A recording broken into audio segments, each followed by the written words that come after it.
Mambo vipi? Tuko naye daktari hapa. Daktari vipi? Asante, niko mzima mimi. Uko salama? Nashukuru kuwa na nyinyi leo. Asante. Daktari, umekuja leo kuwatetea wasanii. Kabisa. Na ni kwa muda mrefu sana umekuwa pia at the same time ukipigana na hao wasanii vita. Sio vita vile. Ni kuwashauri, mimi ni mzee. Mimi ni baba yao bwana. Ni kuwashauri, sio vita. Okay. Tuambie kitu gani haswa ambacho kilikuwa kinaendelea hapa ndani? Nadhani kitu cha muhimu zaidi leo ambacho kinafanyika ni kwamba tuko na kongamano kuu la kitaifa ambalo linazungumzia mambo la usanii kwa jumla, iwe ni muziki, iwe ni filamu, iwe ni mambo hii ya digital media, creative economy in general. Na tunafurahia kwamba waziri mpya wetu wa michezo na sekta hii ya usanii, na ambaye pia ndiye anasimamia mayouth, amepata nafasi ya kuweka ili kongamano ili tujadiliane mwelekeo wa kwenda mbele kuhusiana na mambo ya muziki, ya usanii. Changu ni kusema kwamba tunashukuru rais kwamba aliteua ama aliweka ministry that as a department specifically dealing with the creative arts. The future lies in the creative arts. If you look at the world today, America would not be America without the Hollywood. Bollywood in Nigeria defines the culture of the Indian society. The same with Nigeria here.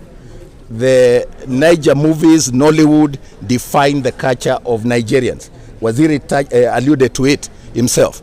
And they have used it for soft diplomacy to promote their culture, to the extent that here we watch Niger movies day and night because they are focused on that sector. The government are focused on the Nollywood industry, and there are so many Nigerian movies that are being watched here. And that's what we want for Kenya. We cannot be consuming foreign content. If the government is really serious with sorting out the issues of our artists, there must be a policy that demands that 60 to 70%, in fact right now it should be 75 to 80 of local content must be played on our radio, on our TV, in public places. That policy must be enforced. That's why I was saying the challenge is not for the lack of law, it is the enforcement. That's number one. Number two, I think we have so many stories that we have shared, many issues that we have spoken about for years. I joined MCSK recently, and I came here very focused to ensure that we put money in the pocket of musicians. Hii mambo ingine yote ni kasumba na mbwembwe ambazo hazina maana.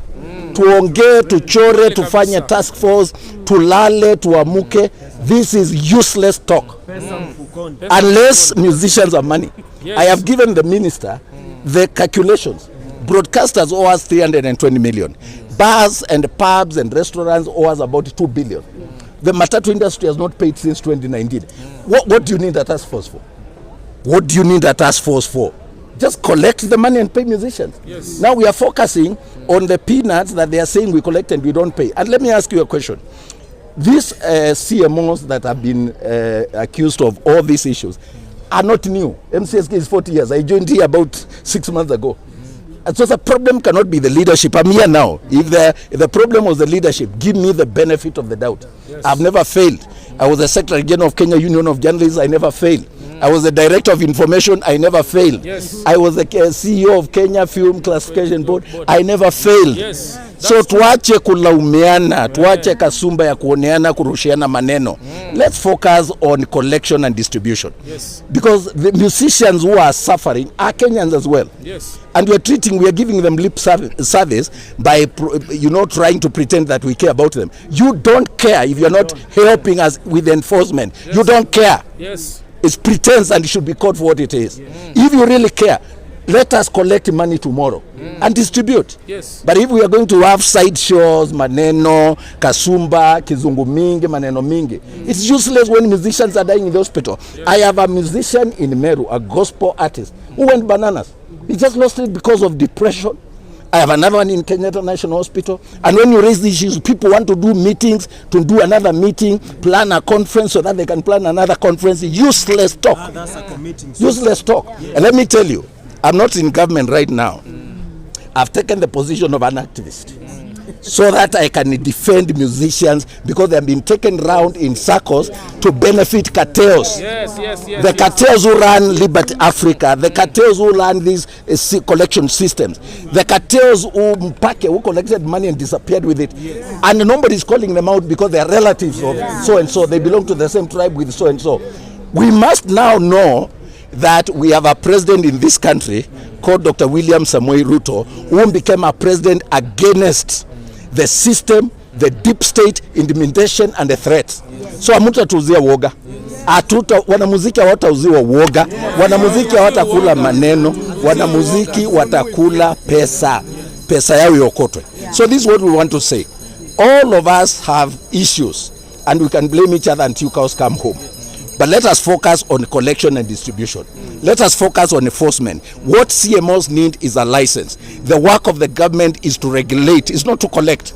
Let the government regulate. Let the government set policies. Let the government enforce the law. Give us police. Let us collect money and distribute. Yes. I am really disappointed that rather than go directly to the point and collect money and distribute, we are doing conferences and setting task forces. And I can tell you for sure, until we stop the blame game, until we become genuine with ourselves, and me, I came to this town for further studies. I fear no one. I'll speak the truth. Wakitaka wanifunge. Rais Ruto ametufunza kwamba unaweza kemea system na ukakataa kuintimidatiwa. And you can, even if you stand alone and you are hated, you are called a thief, you are called named, you can still rise and stand by the truth and win. We are going to win this war because we know the truth where it is. Those people believe that they can hold the state capture and intimidate musicians or CMOs. You are you're holding the wrong end of the stick. We are here to fight for musicians, and until our musicians are paid their dues, this war is not stopping anytime soon. So my message to you is that if you are playing copyrighted music, pay for it. Kama unatumia muziki, na wanamuziki waacha kutumiwa kama vikaragozi, ati mtu anakuja naimba anatupwa huko. Wanamuziki waheshimiwe. Hii biashara ya wanamuziki heshimike na iwe kama kiini cha kuleta pesa na kuajiri vijana wetu ambao wako na talanta ya hali ya juu sana. We are better than Nigeria, we are better than South Africa, we are better than many countries of the world. We are talented, we are creative. But the government is giving us lip service. That I can say. I've been in government for so long and I've gone to school well and for a long time. I'm over 50 years, I'm not a child. So I cannot allow this kind of nonsense. We are going to call the spoon, not just a spade will be called a spade, not a big spoon. A spade will be called a spade, not a big spoon. The spade in this process here is the government itself. They are covering the cartels in Kekobo. They are covering the cartels who have given a system that is not working. They are covering the cartels who are protecting an organization called Mpake that collected money and disappeared with it, and we are going to call their bluff. Watupeleke mahali wanataka. Si mimi niko hapa. How can they come to atowakuwe na mbunduki hapa, risasi, askari ndio wanazunguka hapa? Si wakuja wanishike basi tuone. Rais Ruto ametufunza kwamba you can go against the cartels and the system and the deep state. Na hakuna kitu itafanyika. Wakwende kabisa.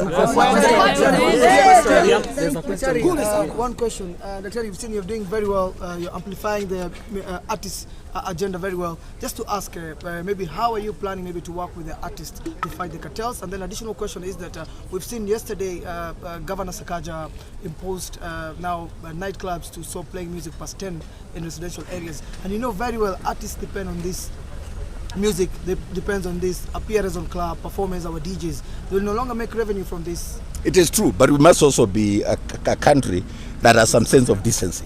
We cannot, truly speaking, introduce clubs and bars in residential areas. And if we must, then they cannot play loud music. I feel for those who might lose their jobs, but we must be creative enough to ensure that we follow the law and that we make biashara, we do business without breaking the law or inconveniencing others. And for that, I stand with Governor Sakaja. I think there was disorder. And a lot of Kenyans, particularly in Nairobi, in the slums areas, watoto hawalali. Na hatuwezi kuza watoto wetu katika mazingira ya uovu in the name of business. We cannot trade our moral values at the altar of business. I think that cannot be accepted. So he's cleaning.